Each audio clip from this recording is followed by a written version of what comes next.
I love you, I need you. 자, 안녕하세요. 연주하는입니다. 네, 이제 그 전의 시간에 이어서 오늘 이제 그 전 시간에는 극한값을 계산하는 연습을 했었죠. 그래서 대표적인 유형이 뭐가 있었더라? 바로 무한대분의 무한대꼴과 또 무한대 마이너스 무한대꼴 이 두 가지를 했었죠. 기억이 나죠? 이게 아주 중요합니다. 여러분들 이제 나중에 2학기 때 배우는 그 과정에서도 되게 많이 나오고요. 그 다음에 여러분들이 고3 올라가서 시험 문제 푸는 때도 많이 나오니까 지난 시간에 했던 극한값의 계산, 특히 무한대분의 무한대꼴 구하는 연습을 여러분들이 좀 많이 해주시기를 바랍니다. 물론 이게 처음이기 때문에 여러분들 어려울 수 있어요. 근데 여러분들이 뭐 한 번만에 이해가 되면 얼마나 좋겠어요. 근데 한 번만에 이해되는 사람 아무도 없습니다. 당연히 몇 번 반복하고 복습하고 난 뒤에 그게 자기 것으로 되는 것이니까 한 번만에 이해 안 된다고 해서 여러분들이 뭐 낙심하거나 뭐 포기하거나 뭐 그러지 않아도 괜찮아요. 알겠죠? 자, 그러면 오늘은 이제 무한등비수열의 극한에 대해서 할 텐데, 그걸 하기 전에 극한값의 계산에 보면 이제 162페이지를 하나 안 했어요. 그래서 이 부분을 잠깐 다루고 오늘 무한등비수열의 극한으로 가보도록 하겠습니다. 자, 여러분 페이지는 162페이지가 되겠습니다. 보면은 극한값의 대소비교라고 되어 있어요. 자, 대소비교라는 말이 무슨 말이에요?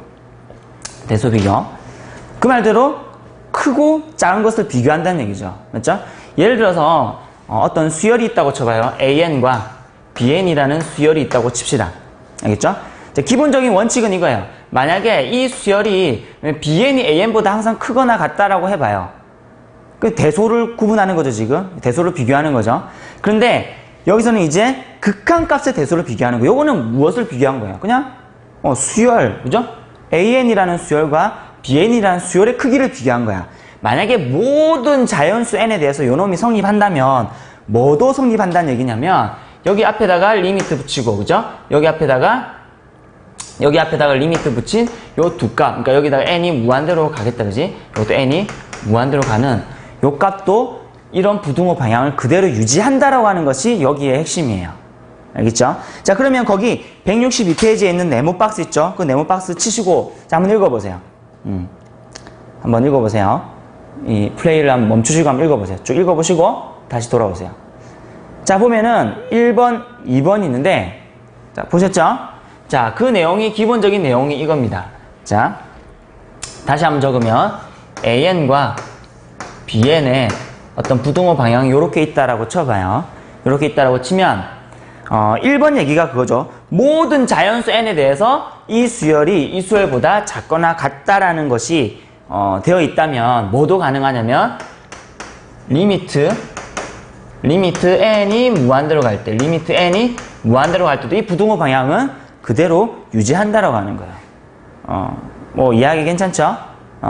자, 그러면, 그리고 그 밑에 있는 2번은 무슨 얘기냐면, 이거는 두 개만 있는 건데, 그 밑에는 세 개나 있죠? 세 개 뭐가 있냐면, AN이 있고, 그 다음에 뭐 CN이 있고, BN, 이렇게 있습니다. 됐죠? 이렇게 있는데, 부등호 방향이 이것도 마찬가지로 이런 거를 이렇게 된다라고 칩시다. 그러니까, 모든 자연수 N에 대해서 이 수열의 크기가 이렇게 된다라고 한다면, 뭐도 성립한다고요? 각 변에다가 리미트 N이 무한대로 갈 때, 리미트 N이 무한대로 갈 때라고 해도 이 부등호 방향이 그대로 유지된다라고 하는 게 2번 얘기예요. 근데 2번은 여기서 또 한 가지 더 나아가게 되는데, 그러면 만약에 요놈의 극한값이 만약에 알파고, 만약에 수렴한다라고 쳐봐요. 요놈의 극한값이 알파고, 요놈의 극한값도 알파라면, 이 중간에 있는 극한값은 뭐게요? 당연히 알파죠. 맞죠? 그래서 이 중간에 있는 극한값을 구하기 위해서 양변에 있는 극한값을 구해서 요놈이랑 똑같은 알파네? 그래서 중간에 있는 값도 알파다라고 구하는 요런 방식을 뭐라 그러냐면은, 여러분들 이제 물론 이런 말이 교과서에 나와 있진 않지만 이렇게 구하는 방법을 샌드위치 정리라고 해요. 샌드위치 정리라고 합니다. 물론 교과서에 있는 정식 명칭은 아닙니다. 근데 이제 보통 요거 사이에 이렇게 끼었다고 해서 보통 샌드위치 정리라고 얘기를 해요. 그래서 요게 거기에 난 2번에 해당되는 거죠. 이게 1번, 거기 2번에 해당되는 겁니다. 자, 거기 네모 박스에 있는 내용이 이해가 됐나요? 자, 그러면 한번 밑에 있는 예를 들어서 한 가지를 한번 문제를 풀어보죠. 이쪽에 와서 이거 하나 볼게요. 물어본 게 이걸 물어봤어요. n분의 사인의 n시타 그리고 n시타 리미트 n이 무한대로 할 때 이 값이 얼마냐 이렇게 물어봤거든요. 근데 이거는 되게 우리가 알고 있던 그런 형태가 사실은 아니에요. 그죠? n에 따라서 사인 n시타도 막 변하죠, 사실. 물론 마이너스 1하고 1 사이에서 막 변하긴 하고 어쨌든 이 값도 막 변해요. 얘는 무한대로 날아가죠. 맞죠? 무한대로 날아가기 때문에 우리가 구했던 대입해가지고 어떤 형태가 나오는 것도 아니고 원래 이제 무한대분의 c 꼴이면은 0인데 얘는 c가 아니라 어떤 일정한 수가 아니라 막 변하는 수기 때문에 이렇게 쓰기도 좀 그렇고 맞죠? 그 다음에 또 무한대분의 무한대꼴도 아니고 맞죠? 우리가 배웠던 그 전에 배웠던 그런 형태도 아니잖아요. 그럼 얘는 어떻게 푸느냐? 이거는 이제 샌드위치 정리를 이용해서 푼다라는 거죠. 자, 일단 사인, 코사인 나오면 100% 샌드위치 정리를 가지고 극한값 구하는 겁니다. 여러분들 알겠죠? 그러면 일단 이렇게 적는 게 이해되는가 보세요. 먼저 요거를 구하기 위해서 나는 사인 n시타의 범위를 먼저 구할 겁니다. 사인 n시타의 범위는 어떻게 될까요? 당연히 어디서부터 어디까지? 사인 값이니까 마이너스 1부터 어디까지예요? 1까지다, 그치? 맞죠? 이거는 이해됩니까? 이게 이해 안 되면 고등학교 1학년 거 다시 봐야 됩니다. 상가함수. 사인이나 코사인 함수가 마이너스 1에서 1 사이에서 왔다 갔다 했었다, 그죠? 기억나지? 자, 그걸 다시 보고 오셔야 돼요. 만약에 이해 안 되면. 자, 그럼 여기서 이런 모양으로 바꿔줘야 될 거잖아요. 그죠? 그럼 일단은 뭐 어떻게 할까요? 요 모양 바꿔주기 위해서 양변을 뭘로 나누면 돼? 일단 n으로 나누면 되겠네요. 맞죠? 여기서는 n이 무한대로 갈 거기 때문에 자, 항상 부등식에서 어떤 수를 곱해주거나 나누어줄 때는 조심해야 된다 그랬죠? 만약에 곱해주거나 나누어주는 수가 음수가 돼버리면은 부등호 방향이 반대가 되어버리니까 조심해야 돼요. 근데 여기서는 n이 무한대로 가기 때문에 그럴 걱정 없죠. 왜? 얘는 무조건 양수니까. 그래서 부등호 방향은 그대로 있는 것이죠. 됐나요? 그 다음에 어떻게 할 것 같아요? 내가 이거 구하고 싶잖아. 다 됐네. 앞에 뭐만 하면 돼? 그렇죠. 리미트만 붙이면 되죠. 여기 리미트, 여기 리미트, 여기 리미트. 그럼 여기 n이 무한대로 갈 때, n이 무한대로 갈 때, n이 무한대로 갈 때. 자, 보세요. 여기 얼마예요, 요게? 자, 요게 얼마입니까? 여기 얼마예요? n이 무한대로 가면 무한대분의 마이너스 1. 얼마? 0. 맞죠? 자, 이거 얼마예요? 무한대분의 1 얼마? 0. 그럼 이 값도 얼마다고요? 따라서 이놈도 0이라는 거죠. 그래서 얘는 얼마다? 0. 됐지? 할 수 있겠나요? 이렇게 한다는 거죠. 물론 여러분들이 직관적으로 이렇게 생각하셔도 돼요. n이 어차피 무한대로 막 날아갈 거잖아, 그치? 근데 위에 있는 사인 n시타는 커봤자 어디까지밖에 안 커요? 1까지밖에 안 크고 작아봤자 마이너스 1에서 요 안에서 왔다 갔다 할 거란 말이야. 제한적인 데서 왔다 갔다 할 거기 때문에 어차피 엄청나게 큰 거 중에서 제한적인 거 되기 때문에 뭐라고 해도 상관없어. 사실 직관적으로 0이라고 해도 뭐 별 상관은 없습니다. 알겠죠? 상관은 없지만 그리고 다른 이제 샌드위치 정리를 이용해서 문제를 푸는 형태가 되게 많기 때문에 여러분들이 이렇게 푸는 형식을 기억을 해 두셔야 돼요. 알겠죠? 물론 문제가 만약 이런 문제가 바로 나왔다. 그럼 바로 0 해도 상관은 없어요. 하지만 여러분들 이렇게 정리해서 이렇게 유도해서 풀 수 있는 거를 꼭 할 수 있어야 된다는 겁니다. 자, 그러면은 그 밑에 있는 스스로 하기 문제를 한번 자, 풀어보도록 할게요. 보면 그러니까 이게 아니네요. 자, 그럼 스스로 하기 문제를 한번 풀어보도록. 이쪽으로 와볼까요? 자, 스스로 하기 문제. 자, 밑에 있는 스스로 하기 문제. 자, 항상 이제 지금 이제 원래 수업 때는 우리가 이렇게 했잖아요. 함께 하기는 선생님이랑 함께 했고, 스스로 하기는 선생님이 이거 쓸 동안에 여러분들이 한번 스스로 한번 해봤었죠. 그죠? 한 5분 정도 시간을 줬었다. 그지? 여러분들도 이제 물론 지금 이제 이 동영상을 찍기 때문에 함께 하기 하고 나서 자, 스스로 하기 해보세요. 5분 동안 가만히 선생님이 있을 수는 없잖아. 맞죠? 그렇기 때문에 여러분들은 스스로 하기 될 때는 항상 이렇게 잠깐 멈추고 여러분들 한 5분 정도 문제를 풀어보시고 선생님이 푸는 것을 한번 보시면 좋을 것 같아요. 알겠죠? 실제로 수업하는 대로. 자, 스스로 하기. 자, 그럼 지금 이제 멈추고 풀어보세요. 시작. 자, 풀었죠? 네. 자, 말 들어야 됩니다. 선생님 말을. 자, 스스로 하기 1번 볼게요. 1번. 자, 1번에 뭐라고 됐냐면, 자, 리미트 n이 무한대로 갈 때에 n분의, 이번에는 코사인 n시타라고 돼 있어요. 그죠? 코사인 n시타라고 돼 있어요. 오케이. 그 다음에 두 번째 문제는 뭐냐면, 리미트 n이 무한대로 갈 때에, 자, n분의 사인 제곱의 n시타, 뭐, 이렇게 돼 있습니다. 됐나요? 자, 그러면 이 모양 전부 다, 물론, 자, 사인, 코사인 나오기 때문에 얘는 샌드위치 정리를 거의 100% 써줄 수 있다라고 생각하시면 되고, 그래서 샌드위치 정리를 쓰시면 되고요. 그 다음에 우리 아까 직관적으로 얘기했던 것처럼, 그냥 무한대분의 일정은 왔다 갔다 하는 거고, 무한대분의 얘도 마이너스 1에서 1 사이를 제곱해봤자 뭐 돼요? 0에서 1 사이에서 왔다 갔다 하죠. 어차피 제한적인 숫자이기 때문에 이것도 0.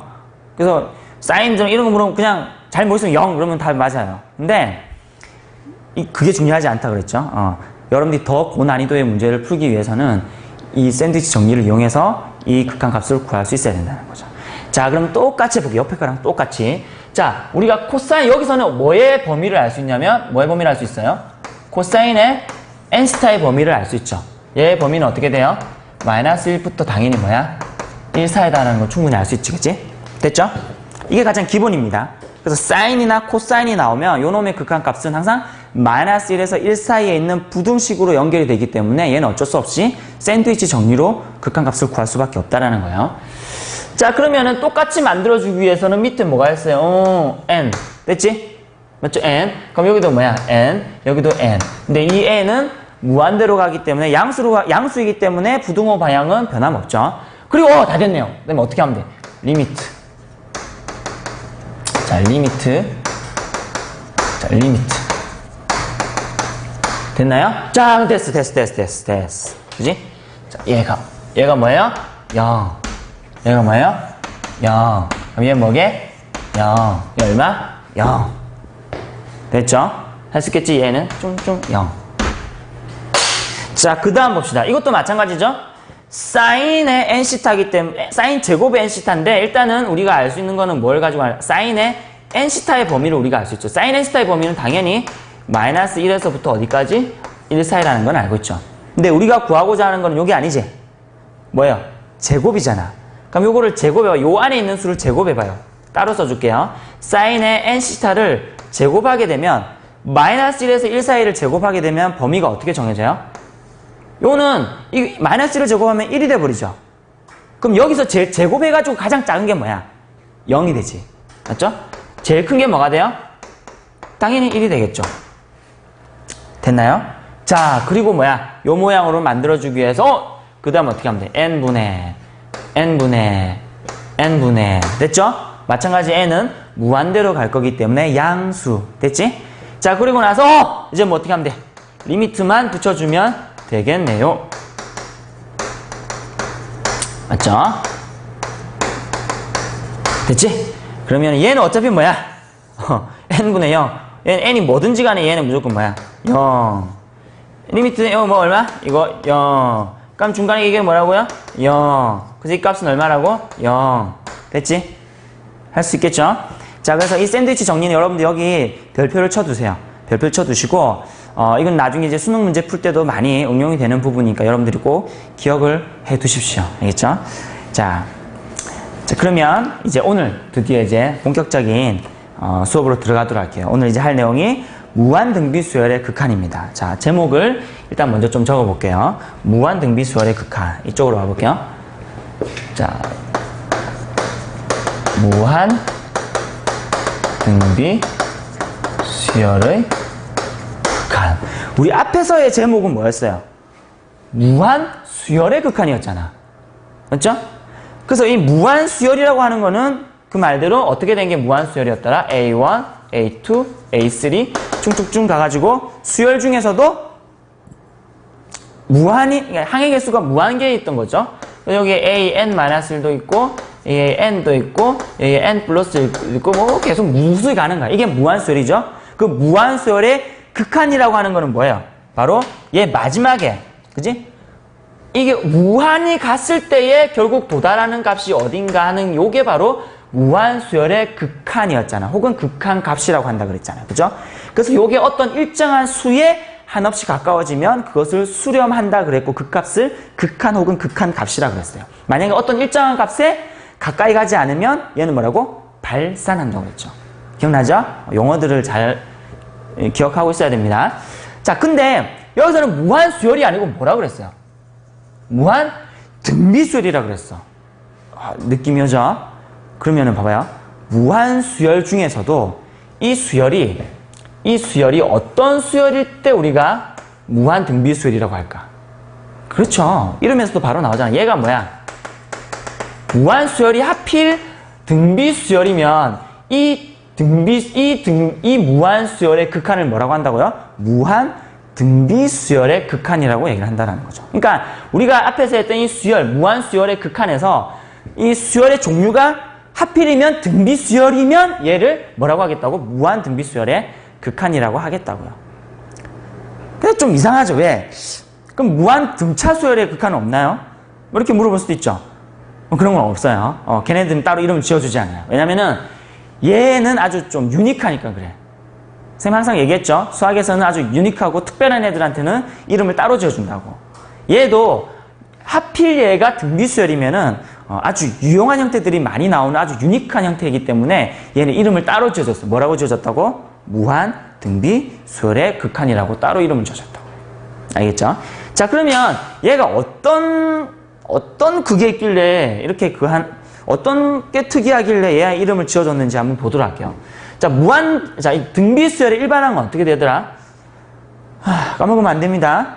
여러분, 지금 바로 등차수열과 등비수열의 일반항과 합 구하는 공식이 바로 나오지 않는다면 지금 바로 등차수열, 등비수열 다시 보고 오세요. 교과서 다시 보고 오세요. 그 공식 다시 보고 오셔야 돼요. 알겠죠? 이 단원 자체가 수열의 극한이기 때문에 수열을 모르면 이해가 안 됩니다. 알겠죠? 자, 보고 오셨다고 생각하고, 자, 등비수열의 일반항은 어떻게 되더라? A에 R에 n-1승이었던 거 기억나요? 그리고 요 A는 첫째 항, R은 뭐라고? 공비. 그죠? 기억나죠? 자, 그러면 여기서, 그럼 여러분들이 그냥 어떤 수열을 봤을 때에 뭐식이 n승이 돼 있으면 등비수열이라고 생각하시면 돼요. 예를 들어서 3의 n승이다. 이 등비수열이에요, 이거. 왜? 3 앞으로 빼면은 3 하나 빼고 이렇게 하게 되면 뭐가 돼요? 첫째 항이 3이고 공비가 3인 이런 수열이 되는 거죠. 맞죠? 아니면 그냥 이 상태에서도 뭐야? 1 집어넣고 2 집어넣어봐요. 1 집어넣으면 3, 2 집어넣으면 9, 3 집어넣으면 27, 81. 그러니까 뭐야? 30 계속 곱해지죠. 첫째 항이 얼마요? 3, 공비가 3인 등비수열이 되죠. 맞죠? 그래서 요게 n이 어떤 지수 위에 올라가 있다면 여러분들 이거는 등비수열의 일반항 형태구나라고 생각을 하셔도 된다라고 하는 것이죠. 자, 그러면은 결국 이제 얘의 결정을 짓는 게 뭐냐면 바로 이 A가 아니라 요 R이에요. R이 뭐냐에 따라서 사실은 이 값이 여러 가지로 변하게 되는 거죠. 자, 일단 교과서를 보시면 일단 교과서의 165페이지의 네모 박스를 일단은 별표를 쳐두세요. 이게 이제 앞으로 수열의 극한을 계산하는 데 있어서 가장 기본적인 모티브를 제공하는 거예요. 여러분들 이거를 별표를 해두시면 되고, 그리고 여러분들이 163페이지 잠깐 보면 여기 재밌는 얘기가 있어요. 예전에 선생님 수업 시간에 한번 얘기를 한 것 같은데 제논이라는 사람에 대해서 한번 얘기를 했는데 여기 제논의 역설이 교과서에 소개가 되어 있습니다. 그러니까 이런 내용이죠. 제논의 역설이 그러니까 아킬레스랑 거북이랑 경주를 한다는 거죠. 경주를 하는데 당연히 아킬레스라는 사람이 더 빠르겠죠, 그죠? 거북이보다. 그렇지만 이제 거북이가 아킬레스보다 더 앞에서 뛴다면, 거북이가 더 앞에서 시작해서 간다면 절대로 아킬레스는 거북이를 따라잡을 수 없다라고 하는 게 제논의 역설이에요. 이제 제논이 어떻게 얘기하냐, 이렇게 얘기하는 거죠. 자, 이렇게 했습니다, 그죠? 자, 그러면은 여기 이제 여기 아킬레스라는 사람이 있는 거예요, 그죠? 사람이 더 빠르니까 뒤에서 출발하기를 한 거야. 그 다음에 여기에 이제 거북이가, 그죠? 거북이. 자, 거북이가 있어요. 여기 뭐, 어떻게 하고, 여기 100m를 떨어뜨렸다고 생각해 봅시다. 알겠죠? 사람이 100m 뒤에서, 간다라고 하는 거죠. 여기서 이제 시작해서 막 가는 거죠. 그랬을 때 제논이 뭐라 그랬냐면, 아주 재밌는 얘기를 했는데, 이 사람은 절대로 거북이를 따라잡을 수 없다라고 얘기해요. 근데 우리 상식선으로는 어때요? 따라잡을 수 있죠, 그죠?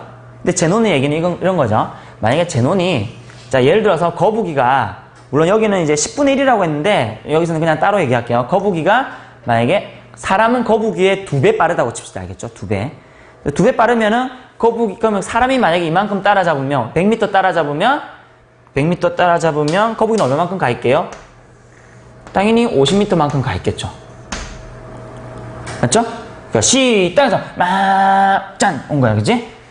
그 다음에 사람이 또 50m 따라잡으면 거북이는 얼마만큼 도망가 있어? 그렇죠. 25m 도망가 있죠. 맞죠? 그 다음에 사람이 또 25m 따라잡으면 얘는 몇 미터 또 도망가요? 요놈의 반인 얼마야? 12.5입니까? 이게 계속 도망간다는 거죠. 그러니까 이런 식으로 무한히 간다 해봐요. 이거 무한히 막 가겠죠. 그럼 절대로 아킬레스는 거북이를 따라살 수 없다라고 얘기를 한 겁니다. 근데 이제 제노는 되게 뭐라 그러죠? 막 이런 딴지를 많이 걸었어요. 근데 그때 당시에 이제 아무도 여기에 대해서 반론을 제기할 수 있는 사람이 없었다는 거죠. 근데 지금은 반론을 제기할 수 있어요. 왜냐하면 우리가 지금 극한이라는 개념을 배우기 때문이에요. 이때 당시는 극한이라는 개념이 정립이 되어 있지 않았기 때문에 이 제논의 역설에 대해서 아무도 뭐라고 말을 못한 거야. 봐봐, 맞잖아, 그지? 따라잡으면 또 가고, 따라잡으면 또 가고, 따라잡으면 또 가고, 무한히 가면 절대로 못 따라잡잖아요. 맞죠? 근데 우리가 극한의 개념을 하면 어떤 요게 수렴하는 값이 어딘가 있다는 거죠. 있게 되고 나서부터는 사람이 그 다음을 이제 넘어가게 되는 거지, 그지? 이런 이제 극한의 개념이 도입이 되면 충분히 이제 할 수 있다는 거죠. 그래서 여기 극한의 얘기가 나와서 제논 얘기가 여기 나온 것 같네요. 자, 다시 돌아가서 한번 쭉 읽어보세요. 재밌습니다. 자, 그러면 다시 이쪽으로 와서 이제 등비 수열일 때 아까 네모박스 치라고 한 거 있었죠, 그죠? 네모박스 치라고 한 게 있었는데, 자, 그 부분 한번 잠깐 볼게요. 보면 이렇게 돼 있죠? 이런 얘기예요. 만약에 R의 n승, 요놈의 극한값을 한번 보자는 거죠. R의 n승으로 돼 있든. 아까 얘기한 것처럼 3의 n승, 이렇게 했으면 이게 무슨 수열이라고? 등비수열이라고 한 것처럼 R의 n승도 등비수열이죠. 첫 장은 얼마? n에다가 1 집어넣은 R이 첫 장. 맞죠? 공비는 얼마? 요 밑에 있는 R이 공비. 됐지? 넣어보면 알겠죠? 1, 2, 3, 4 넣어보면 알겠죠? 자, 그럼 요놈의 극한값이 얼마냐는 거죠. 요놈의 극한값이라는 얘기는 결국 뭘 구하라는 거예요? 리미트 n이 무한대일 때의 Rn이 얼마냐 하는 거죠. 근데 얘는 이 R에 따라서 이 값이 전혀 다르게 나타나더라는 거예요. 자, 한번 볼게요. 만약에 첫 번째, 이 R의 값을 뭐에 따라서 나누게 되냐면 이 R의 값은 크게 5군데로 나누게 돼요. 어떻게 나누냐면 마이너스 1, 1, 요렇게 나누게 됩니다. 그래서 총 5군데가 어느 5군데냐면 이렇게 5군데요.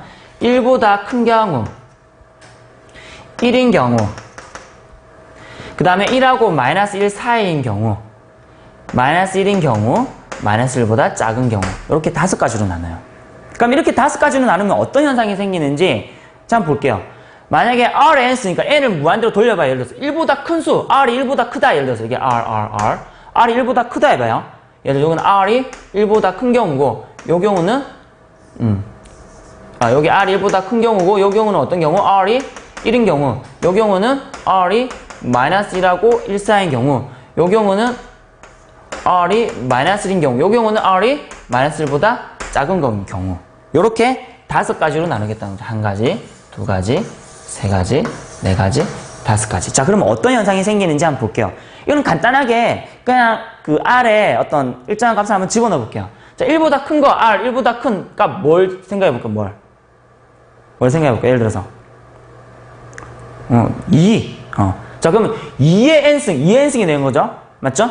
자, 만약에 리미트 생각해봐요. 자, 리미트 첫 번째, 이 경우 첫 번째, 이걸 첫 번째라고 생각해요. 첫 번째, R이 1보다 큰 경우 한번 생각해 봅시다. 알겠죠? R이 1보다 큰 경우는 어떻게 돼요? 리미트 n이 무한대로 갈 때에 R의 n승이 어떻게 되냐면 봐봐요. 이게 1보다 커요. 그러니까 예를 들어서 아무거나 하나 집어넣어봐. 2n승이라고 생각해봐요. 그러면은 n을 무한대로 돌려봐요. 2의 무한대승 뭐예요? 얘는 어디로 가? 무한대 발산하네요. 이해돼요? 무슨 말인지? 그러니까 요게 R이 밑이 1보다 크면은 n이 무한대로 가게 되면 얘는 무한대로 간다라는 거야. 이해되죠? 두 번째 어떤 경우예요? R이 1인 경우. R이 1인 경우. 자, R이 1 돼봐요. 그럼 리미트 n이 무한대로 갈 때에 R의 n승은 얼마가 되게? R이 얼마야? 1이지? 얘 1이야. 1의 n승. n 무한대로 돌려봐도 1의 무한대승 뭐야? 어차피 1이 된다는 거죠. 그죠? 1이 된다는 거. 이해되나요? 그 다음 볼까? 세 번째. 세 번째는 뭐야? 요 놈이죠. 마이너스 1하고 R이 1 사이일 때. 자, 이 리미트 n이 무한대로 가봅시다. 됐나요? 자, 그럼 얘가, 이것도 R의 n승 생각해봐요. 자, 아무거나 집어넣어봐. 마이너스 1하고 1 사이에 있는 R 아무거나 집어넣어봐요. 뭐, 2분의 1? 2분의 1. 자, 2분의 1. 여기 2분의 1이라고 생각해봐. 자, 2분의 1의 n승이에요. 그죠? n은 무한대로 돌려봐요. 2분의 1을 제곱하고, 세제곱하고, 네제곱하고, 백제곱하고, 만제곱 해봐요. 어디에 가까워져? 0에 가까워지죠. 맞죠? 그래서, R의 n승, 마이너스 1에서 1 사이일 때 0으로 수렴한다라는 거죠. 됐지? 네 번째. 그 다음에 R이 얼마일 때? 마이너스 1일 때 한번 생각해 봅시다. 마이너스 1일 때. 자, 그럼 리미트. n이 무한대로 또 R의 n승. 자, 생각해봐. 여기 마이너스를 집어넣어 보는 거죠. 여기 마이너스 1의 n승. 맞죠? 그럼 n 무한대로 돌려봐요. 즉, 1 집어넣고, 2 집어넣고, 3 집어넣고, 4 집어넣고 가봐요. 어떻게 돼? 1이면 마이너스 1. 제곱이면 1. 마이너스 1, 1, 마이너스 1, 1 해서 어떻게 돼? 얘는 진동하죠. 그죠? 진동하는 거죠. 맞죠? 그 다음에 다섯 번째 뭐예요? 저기 있는 R이 마이너스 1보다 작은 경우. 됐나요? 자, 그러면은 얘가 똑같이 리미트 n이 무한대로 갈 때 R의 n승. 자, 아무거나 생각해봐 또. 마이너스 1보다 작은 거. 뭐 할까? 마이너스 2? 좋아요. 마이너스 2. 자, 마이너스 2의 n승이라고 해봐요. 자, 마이너스 2의 n승이라고 하면 어떻게 돼요? 마이너스 n승 무한대 돌려보세요. 얘 앞에서 그래프 그려보면은 1 넣으면 마이너스 2, 2 넣으면 4, 3 넣으면 마이너스 8, 4 넣으면 16. 어떻게 돼? 2, 4, 마이너스 8, 16, 마이너스 32? 막 이렇게 왔다 갔다 하겠지. 어떻게 돼? 얘도 진동이긴 진동인데 얘는 어떻게 진동해요? 점점 커지면서 진동하죠. 얘도 진동이야. 맞나요? 자, 그래서,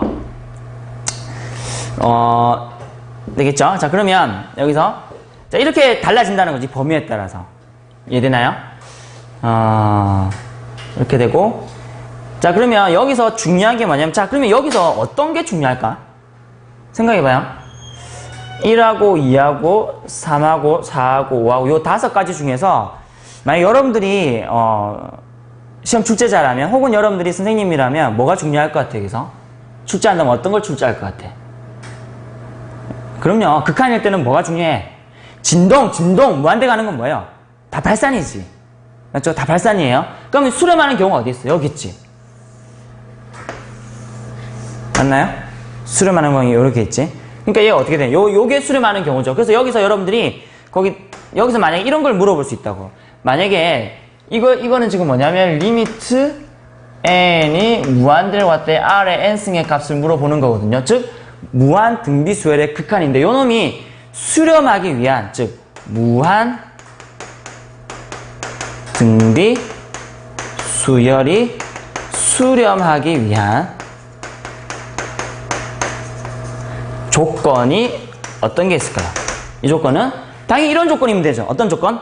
R이 마이너스 1에서 1 사이고 또는 1이어도 되죠. 1이어도 되죠. 맞죠? 이런 식으로 해서 요게 무한 등비 수열이 수렴할 조건이 된다라고 하는 것이 요 조건이. 자, 요거까지 나오는지 모르겠네요. 지금 카메라 감독님이 지금 전화 와가지고 급한 전화 와서 나갔는데 지금 나오고 있는지 모르겠습니다. 지금 카메라만 있고 선생님만 있어 지금. 이 화면을 지금 벗어날 수 없어요 지금. 여기도 나오겠죠 지금. 자, 카메라 감독님 올 때까지 지금 선생님 여기서 놀아야 됩니다. 일단 자, 이해해 주시고. 자, 됐나요? 자, 그래서 요걸 여러분들이 꼭 기억을 해 두시면 돼요. 그게 거기 165페이지에 있는 네모 박스의 내용이라는 겁니다. 이해되나요? 무슨 말인지? 자, 그래서 요건 아주 중요한 내용이에요. 수렴하기 위한 조건. 왜냐면은 극한을 우리가 배우는 이유 자체가 발산하는 걸 구하려고 하는 게 아니거든. 발산하는 게 구하려고 하는 게 아니라 언제 수렴하는지, 그리고 어느 값에 수렴하는지, 수렴이라는 이 값이 중요하기 때문에 요거를 배운단 말이죠. 그래서 요 수렴하는 조건 여러분들이 꼭 알아두시고. 알겠죠? 자, 그러면 이제 그러면 수렴 또는 발산을 한번 조사를 해 볼 텐데요. 자, 자, 이 내용을 가지고 기본적으로 이 내용을 가지고 이제 조사를 해볼 거란 말이에요. 이 내용을 가지고. 근데 지금 이 카메라가 어디까지 나오는지 잘 모르겠네 지금.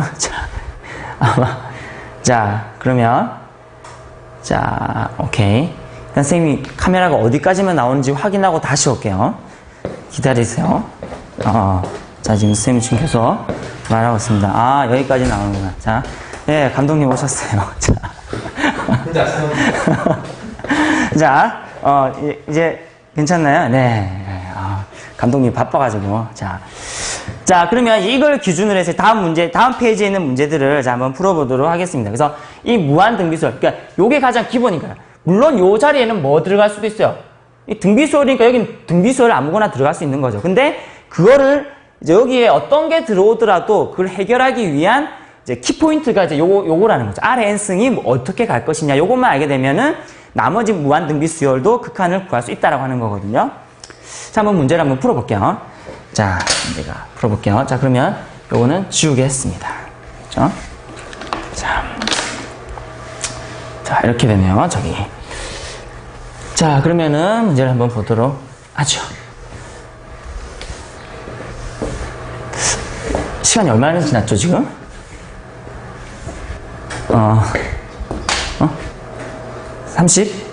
30분?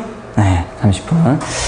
자, 보겠습니다. 자, 여기 보니까, 자, 이것에 지금 물어보는 건 뭐냐면, 다음 수열의 수렴 또는 발산을 조사하라. 이 얘기는 무슨 말이냐면, 바로 이거에 뭐를 구하라는 거예요, 요놈에. 리미트 n이 무한대로 갔을 때 요놈을 구하라. 이 얘기예요. 수렴 또는 발산을 조사하라는 얘기가 극한값을 조사하라는 얘기거든요. 그러니까 리미트 요놈이 얼마냐 하는 거예요. 리미트 요놈이. 자, 이 문제를 부터 옆에 보면 여러분들이 그 문제 옆에 보면 함께하기라고 되어 있는 그 밑에 보면 분모에서 밑이 가장 큰 항으로 분모와 분자를 나눈다 하는 것에 동그라미 쳐두세요. 밑줄을 쳐두세요. 이게 이 문제를 푸는 가장 키포인트입니다. 알겠죠? 자, 그러면은 어떻게 한다고요? 다시 읽어봐, 빨리. 뭐라고? 분모에서 밑이 가장 큰. 자, 분모가 요거지. 밑이 제일 큰 게 뭐야? 5. 5보다 3이 크죠? 요 놈으로 어떻게 한다고요? 분모 분자를 나눠준다고 했어. 밑이 제일 큰 항으로 5의 n승이라는 것이 밑이 제일 크죠? 그럼 얘를 어떻게 한다고요? 분모 분자를 어떻게 한다고? 5의 n승으로 나눠준다라고 하는 것이죠. 자, 그럼 얘가 어떻게 되냐면 이렇게 될 거야. 자, 리미트 5의 n승으로 나눠줄 거니까 위에 거를 5의 n승으로 나눠주면 어떻게 돼요? 5의 n승분의 2n승 마이너스 1 될 것이고 이것도 5의 n승분의 5의 n승 플러스 3의 n승 이렇게 되겠지. 맞나요? 자, 그렇게 되면 자, 리미트 n이 무한대로 갈 때에 얘 따로따로 해봅시다. 요렇게 하면 어떻게 돼요? 5의 n승분의 2의 n승이니까 결국은 5분의 2의 n승이 되죠. 여기는 빼기 요거는 1이라고 하는 건 5분의 1의 n승 이렇게 붙여줘도 사실 상관없지. 그 다음 밑에 보면 5의 n승분 5의 n승 얼마? 1. 여기 5의 n승 3의 n승 뭐예요? 5분의 3의 전체의 n승 이렇게 되겠지. 맞나요?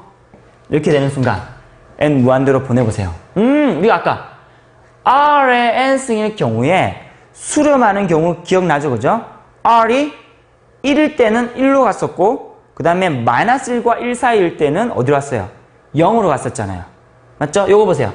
5분의 2n승이야. 그럼 무한대로 돌려보세요. 요놈이 마이너스라고 1 사이지. 무한대로 그러니까 n이 커지면 커질수록 얘는 점점 어디에 다가가냐면 0에 가까워지지. 그래서 얘는 0으로 날아간다는 거예요.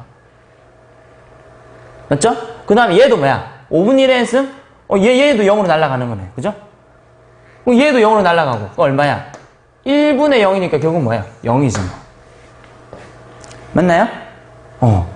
근데 이렇게 보니까 우리가 앞에서 풀었던 무한대분의 무한대꼴이랑 아주 닮지 않았어요? 그죠? 무한대분의 무한대꼴에서는 문제 해법이 뭐였더라? 분모의 최고차항으로 분모 분자를 나눠준다. 여기는 뭐야? 밑이 제일 큰 항으로 분모 분자를 나눠주죠. 분모에서, 그죠? 어차피 의미는 똑같네. 그리고 보니까 또 뭐야? 0으로 날아가는 거였잖아. 무한대분의 무한대에서도 뭘 이용했냐면은 어떻게 돼요? n분의 1이 그 다음에 n이 뭐야? 무한대로 돌리면 여기 어디로 간다고? 0으로 간다는 걸 이용했잖아요. 맞죠? 그래서 분모의 최고차항으로 나누면 이런 형태가 나왔죠. 이런 형태나 뭐 이런 거. 맞죠? 이런 또 0으로 가게 만드는 거는 똑같네요. 문제 해법은 똑같네. 그러고 보니까 n을 무한대로 대입을 해보세요. 대입을 해보니까 어떻게 무한대분의 무한대꼴 나오죠. 아, 이것도 무한대분의 무한대꼴 중에 하나네요. 근데 이건 이제 r의 n승. 그러니까 n이 우리가 예전에 풀었던 건 이런 거죠. n제곱 플러스 2n 플러스 1에 뭐 2n제곱 플러스 5n 플러스 5 뭐 이런 거 해가지고 n이 여기 밑에 있었다면 그게 아니라 요거는 뭐예요? n이 지수에 올라가 있는 이런 형태. 즉 저거 하나하나가 그럼 무슨 수열이다? 등비수열임을 나타낸다 그랬죠. 이런 걸로 나타내 있을 때는 어떻게 하느냐? 아, 이런 식으로 구하면 된다는 거죠. 뭘로 어떻게 한다고요? 분모의 항 중에서 밑이 제일 큰 놈으로 분모 분자를 서로 나눠준다는 거죠. 됐나요? 할 수 있겠죠? 그럼 이것도 똑같은 방법으로 한번 해볼까요? 자, 이것도 똑같은 방법으로 하면 마찬가지 이것도 앞에 리미트를 붙여서 이 값을 구하라 얘기죠. 자, 그럼 얘는 어떻게 되냐? 마찬가지 리미트 n이 무한대로 갈 때, 자, 얘는 뭘로 나눠줄까요? 5의 n승, 3의 n승. 자, 5의 n승, 3의 n승 어느 게 더 미칠까요? 5의 n승이 더 크지. 그러면 분모 분자를 5의 n승으로 나눠볼게요. 여기서 바로 나눠볼게. 그래 되겠나? 어차피 5의 n승으로 나누게 되면 5의 n승분의 5의 n 플러스 1승이니까 여기는 5가 남지. 플러스에 여기는 5의 n승에 3의 n승 플러스 1이니까 여러분들이 최대한 자세하게 풀이를 할게요. 자, 그냥 그대로 나눠볼게요. 일단 5의 n승, 그죠? 5의 n 플러스 1승 플러스 3의 n 플러스 1승, 이것도 5의 n승, 5의 n승 마이너스 3의 n승 이렇게 되는 거죠. 그지? 됐죠? 자, 그럼 요거를 정리를 해보죠. 뭐. 자, 리미트 n이 무한대로 갈 때에, 자, 여기는 보니까 5의 n승분의 5의 n승이니까 1 마이너스 5의 n승 3의 n승, 그러니까 뭐야? 5분의 3의 n승. 됐죠? 자, 요거는 아까 했듯이 얼마? 5 남고요. 플러스에 얘는 뭐랑 똑같냐면 사실 요 놈이랑 똑같지. 맞죠? 그러면 5의 n승 3의 n승 먼저 해주면 얘는 뭐야? 5분의 3의 n승 곱하기 3이 되는 거죠. 됐지? 그럼 또 푸는 거 똑같아요. n이 무한대 가봐요. 어떻게 돼? 날라가죠, 요거? 요거 0으로 날라가죠? 결국 뭐야? 1분의 5니까 얼마라고요? 5. 이렇게 해주면 된다고. 됐나요? 자, 그러면 여기서 해보니까 무한대분의 무한대꼴이라 그랬지. 그럼 생각해봐. 그럼 우리가 앞에서 무한대분의 무한대꼴 풀었을 때 우리가 꼭 기본적인 풀이를 가지고만 풀었나요? 아니죠. 어떻게도 풀었어요. 차수를 비교했었지. 맞죠? 그리고 또 하나는, 자, 첫 번째 방법은 기본적인 방법이고, 두 번째가 차수를 비교해서 차수가 같으면 최고차항의 개수분의 최고차항의 개수, 위에 차수가 크면 무한대나 마이너스 무한대로 갔었고, 그 다음에 밑에 차수가 크면은 0으로 갔었고. 기억나죠? 마지막 세 번째는 뭐? 제일 큰 놈이 값을 잡아온다. 그 항 중에서 제일 큰 항만 남기고 다 지워버리면 된다는 거죠. 자, 그럼 이 두 번째, 세 번째 방법을 통해서 이것도 한번 풀어볼게요. 자, 볼래요? 자, 그럼 이것도 그 방법을 통해서 당연히 되겠죠, 그죠? 자, 한번 볼게요. 먼저 두 번째 방법을 써봅시다. 얘는 보니까 뭐야? 얘는 원래 차수를 비교했는데 그럼 얘를 뭘 비교할까요? 그렇죠. 밑에 크기를 비교해야죠. 밑에 크기 제일 큰 게 5지. 밑에 크기 제일 큰 게 2죠. n승 있는 거 중에서 어느 게 더 커? 밑에 있는 게 더 크지. 그럼 얘 값은 당연히 뭐라고요? 0 이렇게 된다고. 좀 앞에 있는 거 좀 연결이 되나요? 요것도 그렇게 해볼까요? 자, 밑에서 차수, 그러니까 앞으로는 그냥 밑이 제일 큰 거를 차수가 제일 크다라는 표현으로 그냥 통일할게요. 그 말이나 이 말이랑 똑같은 말이니까. 그러니까 밑에 차수가 제일 큰 데는 어디야? 5. 위에 차수 제일 큰 거? 5. 됐지? 그러면 뭐 어떻게 할 수 있다고요? 요 놈의 최고창의 개수분의 최고창의 개수라 그랬잖아요. 그럼 5의 n승의 개수는 뭐야? 5의 n승의 개수는 앞에 1이 있는 거죠. 요 5의 n승의 개수는 뭐야? 5의 n승의 개수는 뭐야? 5죠, 그죠? 요 놈이 어떻게 바뀌어? 5의 n승 이렇게 바뀌는 거죠. 그럼 요 5의 n승의 개수는 5가 되는 거죠. 그래서 1분의 5니까 얼마라고? 5. 맞죠? 차수가 같은 거지, 그지? 물론 차수란 말은 앞으로 그렇게 동일할게요. 그냥 여기서는 이제 밑이 제일 큰 놈이 똑같은 거도, 그죠? 똑같은 거니까 최고차의 개수분의 최고차의 개수를 계산한다고 생각하시면 되는 거죠. 할 수 있겠나요? 그 다음에 또 하나. 이렇게 풀어보죠. 제일 큰 놈이 값을 좌우한다고 생각하고 그 항에서 제일 큰 놈만 빼고 나머지 다 지워. 그래서 제일 큰 놈 뭐야? 요 놈이지. 요 놈 지우세요. 요 제일 큰 놈 요 놈이지. 요 놈 지우세요. 그러면 뭐가 돼? 남는 거는 리미트 n이 무한대로 갈 때 뭐만 남아? 5분의 2의 n승만 남는 거지. 얼마야? 어차피 0이지. 됐나요? 자, 요 놈도 보세요. 자, 여기서 뭐 제일 큰 놈이 요거지. 요 놈은 지워. 제일 큰 놈 요거지. 요 놈 필요 없어. 그럼 어떻게 된다고? 5의 n승분의 5의 n 플러스 1승이니까 결국 뭐가 돼? 5 이렇게 해도 된다라고 하는 거죠. 할 수 있겠나요? 이 세 가지 방법을 다 동원을 해봤습니다. 자, 그러면은 밑에 있는 스스로 하기 문제를 풀기 전에 한 문제가 더 있네요. 한 문제가. 자, 한 문제가 더 있습니다. 한 문제는 자, 그러면은 앞에 두 문제가 어떤 형태였냐면 하나는 밑에 차수가 큰 경우였고 하나는 동차식이었고 또 하나는 남아있는 게 바로 뭐겠어요? 위에 차수가 더 큰 걸 얘기하는 거겠죠. 이것도 기본적인 풀이로 한번 풀어보고 그 다음에 두 번째, 세 번째 방법으로 같이 한번 풀어볼게요. 자, 첫 번째 방법은 당연히 어떻게 한다고요? 분모의 최고차항으로 나눈다. 즉 여기서는 밑이 제일 큰 항으로 나눈다는 거죠. 밑이 제일 큰 게 뭐야? 4가 제일 크지? 됐죠? 그럼 4의 n승으로 양변이래. 뭐예요? 분모 분자를 나눠주면 된다는 거죠. 자, 그럼 바로 할 수 있겠나 이제? 4의 n승으로 나누게 되면 4의 n승분의 5의 n승이니까 4분의 5의 n승 됐나요? 마이너스 4의 n승분의 2의 n승이니까 뭐야? 4분의 2의 전체의 n승 됐나요? 그 다음에 4의 n승분의 4의 n승이니까 1 4의 n승분의 2의 n승이니까 4분의 2의 n승 됐죠? 됐어. 그럼 n 무한대로 돌려봐요. 이 놈은 0으로 다 날아가지. 근데 얘는 어떻게 돼? 1분의 요 놈이 남죠.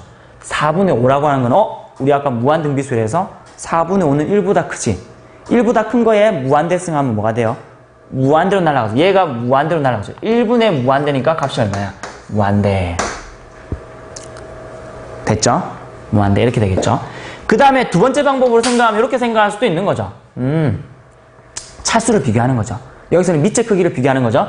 제일 큰 게 4, 제일 큰 게 5. 어디로 가? 당연히 무한대로 혹은 마이너스 무한대로 갈 거고 여기서는 무한대로 간다는 거죠.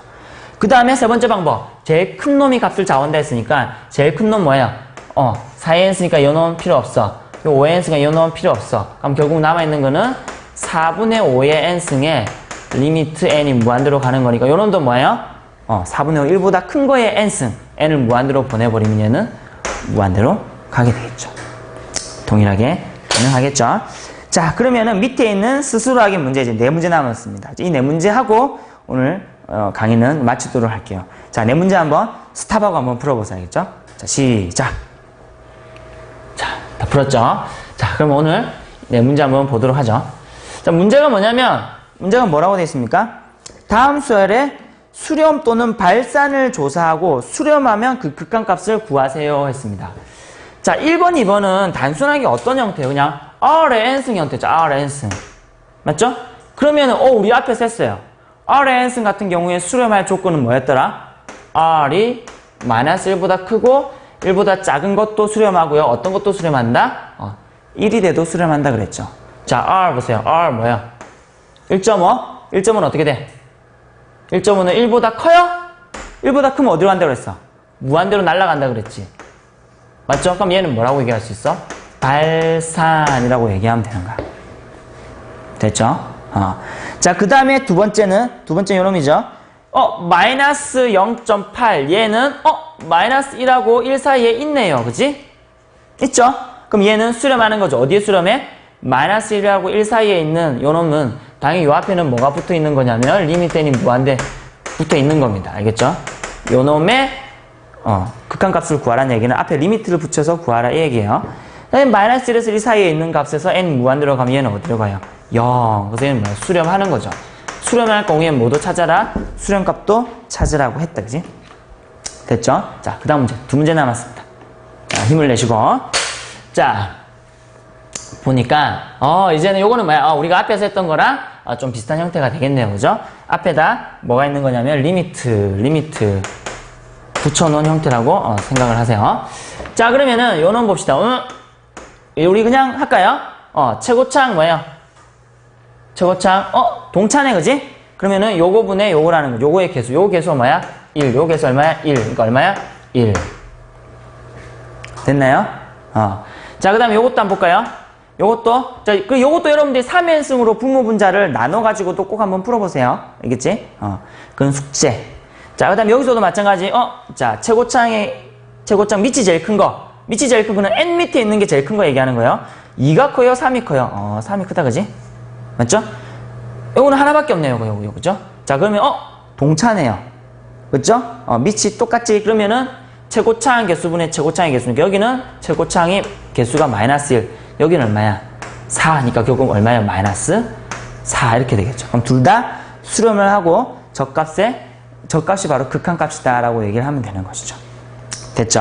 자, 이렇게 해서 오늘 무한 등비 수열의 극한까지 했습니다. 지금 오늘 한 내용도 상당히 중요한 내용이에요. 그래서 무한 등비 수열.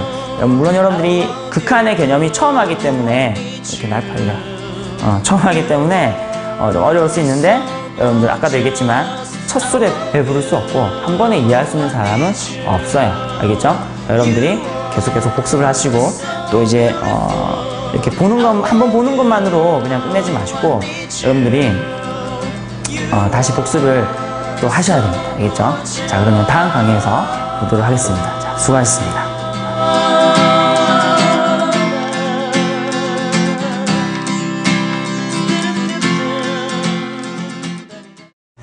네, 안녕하세요. 연주하는입니다. 예.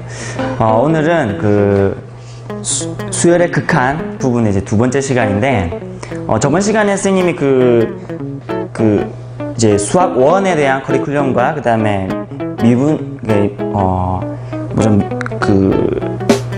미통기, 그러니까 미분과 적분, 다시, 우리 갑자기